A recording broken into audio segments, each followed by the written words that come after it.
இது நாடாளுமன்ற தேர்தல், சட்டமன்ற தேர்தல் வேறு, நாடாளுமன்ற தேர்தல் வேறு. உங்களுக்கு நல்லா தெரியும். நீங்கள் சேலத்திலே எடுத்துங்க, நீங்கள் எல்லாம் சேல பகுதியை சேர்ந்தவங்க. 2019 சேலம் நாடாளுமன்ற தேர்தலில் எப்படி இருந்தது? இப்போ நடைபெற்று முடிந்த 2024 சட்டமன்ற தேர்தல், நாடாளுமன்ற தேர்தல் எப்படி இருந்ததுன்னு உங்களுக்கு நல்லா தெரியும். ஆகவே நாடாளுமன்ற தேர்தல் மத்தியில் ஆட்சிக்கு வர வேண்டும் என்பதற்காக நடைபெற்றது. சட்டமன்ற தேர்தல் வேறு, நாடாளுமன்ற தேர்தல் வேறு. ஆக இன்றைக்கி கடந்த காலத்தில் பார்க்கும்போது நாடாளுமன்ற தேர்தலில் அதில் உட்பட்ட சட்டமன்ற தொகுதியில் 2 தொகுதி நாங்கள் ஜெயித்தோம். இப்போ 8 தொகுதி நாங்கள் ஜெயிச்சிருக்கோம். ஆக அனைத்து இந்திய அண்ணா திராவிட முன்னேற்ற கழகம் வளர்ந்து தான் வருது ஒழிய பின்னடைவு ஏற்படல.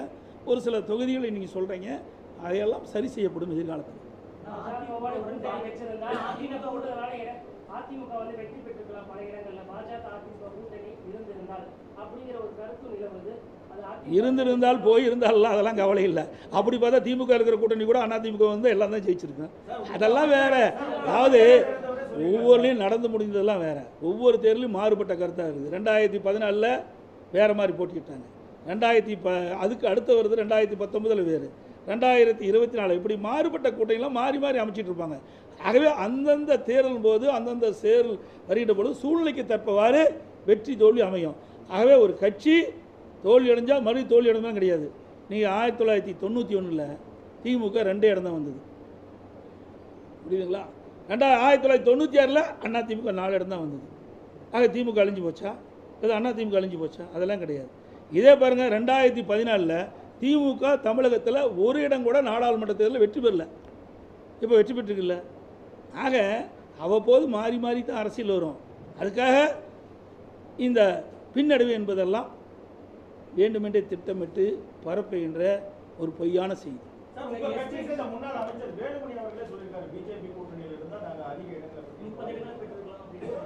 இந்த கருத்து தான் சொல்லியிருக்காரு அவர். பார், பத்திரிகையில் தினத்தந்தி பத்திரிகையில் வந்திருக்குது. 6-6 அதிமுக பாஜக இணைந்து போட்டியிருந்தால் 14 இது மாதிரி கருத்து தான் அவர் சொல்லியிருக்காரு. வேறு எந்த கருத்தும் சொல்லலை. இந்த பத்திரிகையில் வந்த செய்தியில் ஊடகத்தில் கேட்குறீங்க, அது சொல்லியிருக்கிறாங்க. அது உங்களுக்கு விறுவிறுப்பான செய்தி வேணும், பத்திரிகையிலையும் ஊடகத்திலையும் திரிச்சு போடுறீங்க. அதுதான் இந்த பத்திரிகை வந்துருக்கு பாருங்கள். ஆக இதையெல்லாம் வந்து வச்சுக்கிட்டு தேவையில்லாத ஒரு கருத்தை வெளியிடுவது பொருத்தமாக இருக்குது.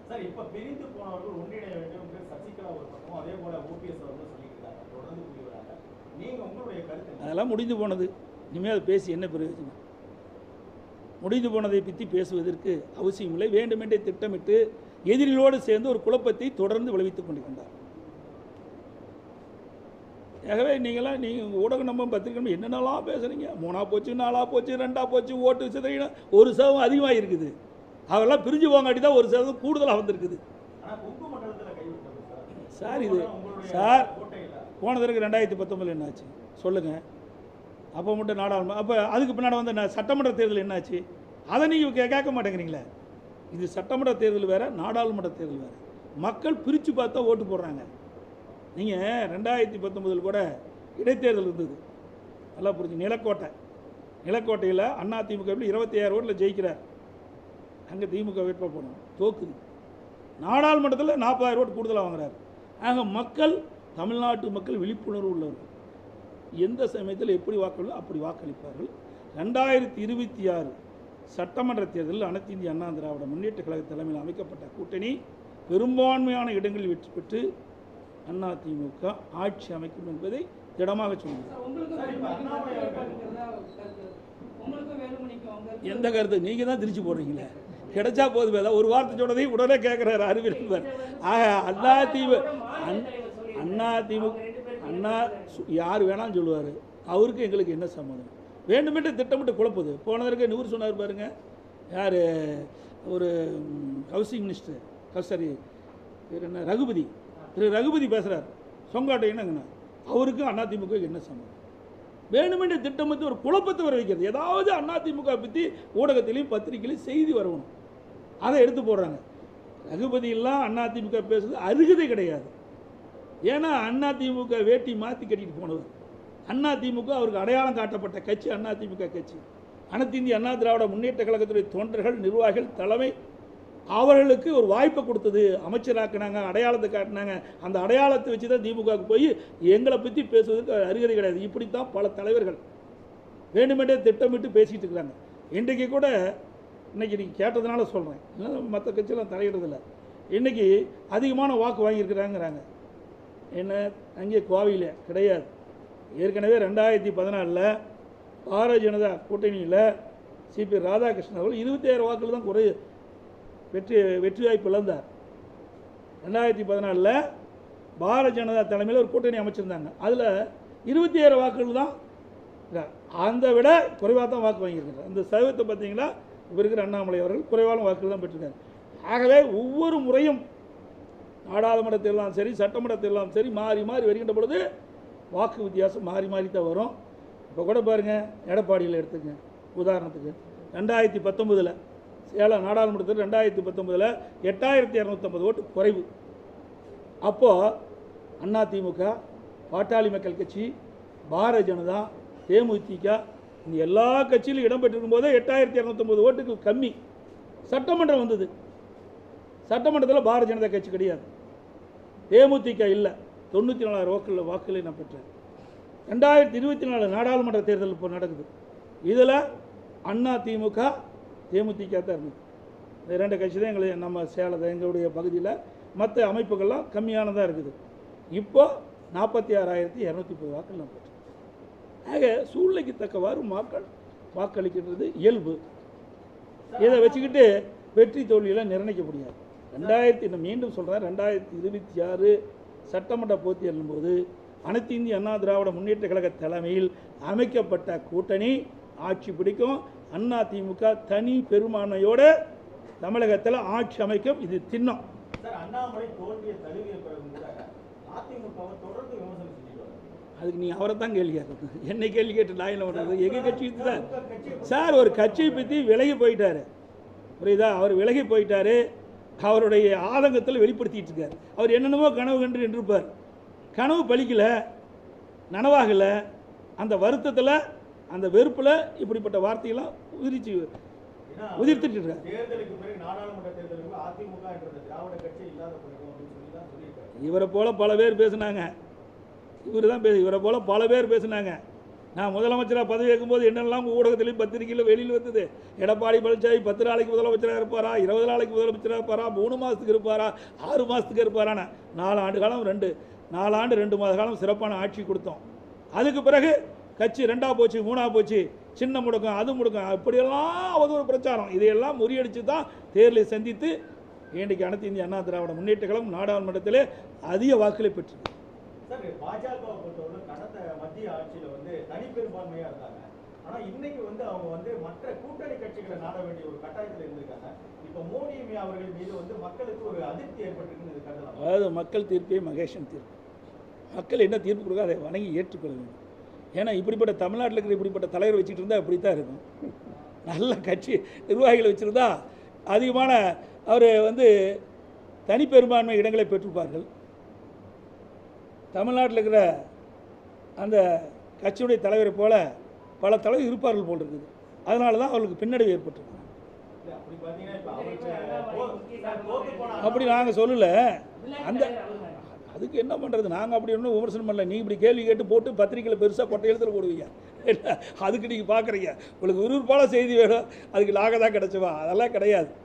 அதாவது அவர் யதார்த்தமாக கேட்குறாரு, ஏன் பின்னடைவுன்னு கேட்குறாரு. இப்படி பல மாநிலங்களில் இப்படிப்பட்ட நிலைமை இருக்கின்ற காரணத்தில் சரியான முறையில் அவர்கள் அதை சரி செய்யாத காரணத்தில், அங்கங்கே இருக்கிற பிரச்சனையை சரி செய்யாத காரணத்தில் சரிவு ஏற்பட்டுருது. அவ்வளவுதான் சார். அவர் கொடுக்குறது நாங்கள் என்ன பண்ணுறது? அவர் கொடுக்குறாரா இல்லையான்னு யாருக்கு தெரியும்? யூகத்தின் அடிப்படையில் கேட்குற கேள்விகள். நாங்கள் கூட்டணியில் அங்கம் இல்லை, பாரதிய ஜனதா கூட்டணியில் அங்கம் வைக்கல. அதனால் அவர்கள் என்ன செய்வார்ன்னு எங்களுக்கு தெரியாது. நான் ஏற்கனவே தெளிவுபடுத்திட்டேன், இங்கே தான் சொன்னேன். கிட்டத்தட்ட 23/10 நான் சொல்கிறேன் நினைக்கிறேன். அதாவது எனக்கு தெரிஞ்ச ஞாபகம் 24/10/2023 உங்கள் பேட்டின் வாயிலாகவே நான் தெரிவிச்சிருக்கிறேன். இங்கே உங்களை வச்சு தான் நான் பேட்டி கொடுத்துருக்கிறேன், தலைமையிலையும் பேட்டி கொடுத்துருக்கிறேன், கூட்டத்திலையும் பேசியிருக்கிறேன். சார், இப்போ நீங்கள் பாஜக வெளியேறிவிங்க, அதாவது குறிப்பாக முஸ்லீம்களுக்கு எதிராக செயல்பட்டதுனால இப்போ நீங்கள் அப்படின்னு இல்லை. நீங்கள் ஒரு தலை பட்சமாக நீங்கள் சொல்லாதீங்க. எங்களுடைய நோக்கம் வேறு. நீங்கள் இப்படியே பேசி பேசி ஒரு தவறான கருத்தை வெளியிடாங்க. நாங்கள் அனைத்து இந்திய அண்ணா திராவிட முன்னேற்ற கழகம் தலைவர் காலத்திலும் சரி, அம்மா காலத்திலும் சரி, அம்மாவுக்கு பிறகும் சரி, தொடர்ந்து தேசிய கட்சியோடு நம்ம கூட்டணி வச்சுக்கிறோம். ஆனால் பாரதிய ஜனதா கட்சியோட கூட்டணி வைக்கிறோம், இல்லது காங்கிரஸோட கூட்டணி வைக்கிறோம். வெற்றி பெற வரைக்கும் நம்மளை பயன்படுத்திக்கிறாங்க. வெற்றி பெற்ற பிறகு தமிழ்நாட்டை மறந்துடுறாங்க. ஆக இந்த நிலைமை மாற வேண்டும் என்பதற்காக நாங்கள் தனித்து நாங்கள் போட்டிக்கிட்டோம். நீங்கள் சொல்கிற மாதிரி எங்களுக்கு ஆட்சி அதிகாரம் தான் வேணும்னா தேசிய கட்சி இதோடு நாங்கள் சேர்ந்துருப்போம். அந்த எண்ணம் எங்களுக்கு கிடையாது. பல முறை தேசிய கட்சியோடு இணைந்து போட்டியிட்டு வெற்றி பெற்ற பிறகு தமிழ்நாட்டு உரிமையை காக்க முடியல. தமிழ்நாட்டு மக்கள் தான் நம்முடைய நாடாளுமன்றத்தில் தேர்ந்தெடுக்கிறாங்க. அப்படி தேர்ந்தெடுத்த மக்களுக்கு பிரச்சனை வருகின்ற பொழுது அந்த பிரச்சனையை தீர்க்க முடியல. ஆகவே தமிழ்நாட்டு உரிமையை காக்கவும், தமிழ்நாட்டில் உரிமைகள் பறிபோகின்ற பொழுது தடுத்து நிறுத்தவும், தமிழ்நாடு வளர்ச்சி பெறவும், நாடாளுமன்றத்தில் நம்முடைய நாடாளுமன்றம் சுதந்திரமாக செயல்படவும் அதிமுக இந்த முடிவை எடுத்தது. இதெல்லாம் இன்னைக்கு காவிரி நதிநீர் பிரச்சனை இப்போ வந்திருக்கார். 37 பேர், ஏற்கனவே 38 பேர் 2019 வெற்றி பெற்றாங்க திமுக கூட்டணியில். என்ன சாதிச்சாங்க? இப்போ 40 பேர் பாண்டிச்சேரியோடு வெற்றிருக்காங்க. இப்போ என்ன சாதிப்பான்னு பார்க்கலாம்.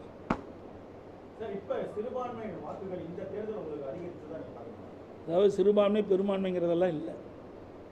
நாட்டு மக்கள் என்ன தீர்ப்பு கொடுத்தோ அதை ஏற்றுக்கொள்ள வேண்டும். அதுதான் எங்களுடைய தலைவர்கள் எங்களுக்கு சொல்லிக் கொடுத்த பாடம்.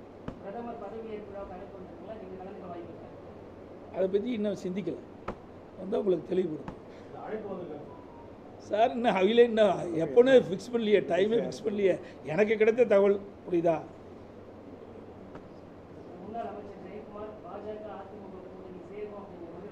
சேருமா? அது ஏற்கனவே நான் சொன்ன கருத்து தானே. நான் 23/10/2023 உங்கள் முன்பு நான் பேட்டி கொடுத்துருக்கேன். அதில் எடுத்து பாருங்கள். ஏன்னா பேட்டி போட்டு காட்டுமா? ஜெய் ஏடா, ஏன்னா நீங்கள் சொன்னால் தான் நான் ஒத்துக்குவீங்க. உங்கள் முன்னாடி தான் சொல்லியிருக்கிறேன்.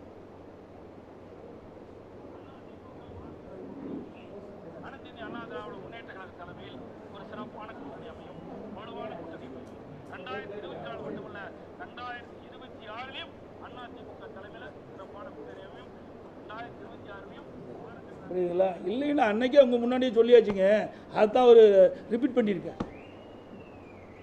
அனைத்து ஊடகங்களுக்கும் பத்திரிகைகளுக்கும் வணக்கம், நன்றி. ஒரே நிமிஷம் சொல்ல. நடந்து முடிந்த நாடாளுமன்ற தேர்தலில் அனைத்து இந்திய அண்ணா திராவிட முன்னேற்ற கழக வேட்பாளருக்கு வாக்களித்த வாக்காளர் மக்களுக்கு மனமார்ந்த நன்றியை தெரிவித்துக் கொள்கின்றேன். எங்களுடைய வேட்பாளர் வெற்றி பெறுவதற்காக அள்ளும் பகலும் உழைத்த அனைத்து இந்திய அண்ணா திராவிட முன்னேற்ற கழகத்தினுடைய தலைமை கழக நிர்வாகிகளுக்கும், அனைத்து மட்ட நிர்வாகிகளுக்கும், கழக தொண்டர்களுக்கும் எனது நன்றியை தெரிவித்துக் கொள்கின்றேன். அதேபோல் தேர்தல் நேரத்தில் எங்களோடு கூட்டணி அமைத்து அந்த கூட்டணி வேட்பாளருக்கும் எங்களுடைய வேட்பாளருக்கும் ஆதரித்து பிரச்சாரம் செய்த கூட்டணி கட்சி தலைவர்களுக்கும், கூட்டணி கட்சி நிர்வாகிகளுக்கும், தொண்டர்களுக்கும் மனமார்ந்த நன்றியை இந்த நேரத்தில் தெரிவித்துக் கொள்கின்றேன். நன்றி, வணக்கம். சொல்லிட்டோம்.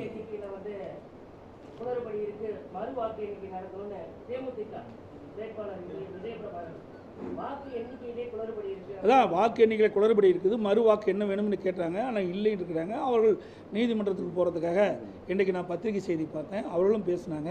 அவர்கள் போராடி கொண்டிருக்கின்றார்கள். தலைமை தேர்தல் அறிக்கையை அனுப்பிச்சிருக்கிறாங்க. இன்னும் அதுக்கு பதில் வரல.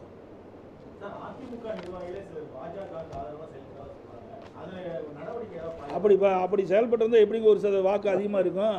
நீங்கள் கேட்குற கேள்வியிலேயே தவறாக இருக்குது. அனைத்து இந்திய அண்ணா திராவிட முன்னேற்ற கழகம் கடந்த இவ்வளோ பெரிய கூட்டணி அமைச்சர் 2019 அந்த அப்பொழுது 2019 நாடாளுமன்ற தேர்தலில் பெற்ற வாக்குகளை விட 2024 நாடாளுமன்றத்தில் பெற்ற வாக்குகள் ஒரு சதவீதம் அதிகம். ஆக இது வேண்டுமென்றே திட்டமிட்டு அவதூறு பிரச்சாரத்தை பரப்புறது. இந்த பிரச்சாரத்துக்கெல்லாம் முற்றுப்புள்ளி வச்சாச்சு. அனைவருக்கும் நன்றி, வணக்கம். சொல்லியிருக்கேன் வாக்கு.